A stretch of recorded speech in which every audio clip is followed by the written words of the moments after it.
Para petugas penyelenggara ibadah haji PPIH Arab Saudi pada 20 Mei 2023 telah diberangkatkan dari Bandar Udara Internasional Soekarno-Hatta, Jakarta menuju Bandara King Abdul Aziz di Jeddah, Arab Saudi.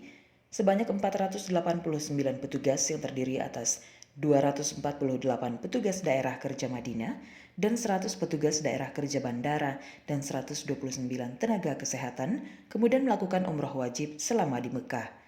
Setelah itu para petugas kemudian bergegas menuju Madinah guna melakukan mapping lokasi dan berbagai persiapan lainnya untuk menyambut jemaah haji asal Indonesia yang akan tiba di Bandara Amma Madinah pada 24 Mei mendatang. Dirjen Penyelenggara Haji dan Umroh Hilman Latif berpesan kepada seluruh petugas agar dapat menjadi penopang layanan haji Indonesia, khususnya bagi jemaah lansia nantinya. Operasional penyelenggaraan Haji 1444 Hijriah 2023 Miladiah akan dimulai pada 24 Mei 2023 mendatang dengan memberangkatkan jemaah kloter pertama menuju Bandara Amir Muhammad bin Abdul Aziz Amma Madinah.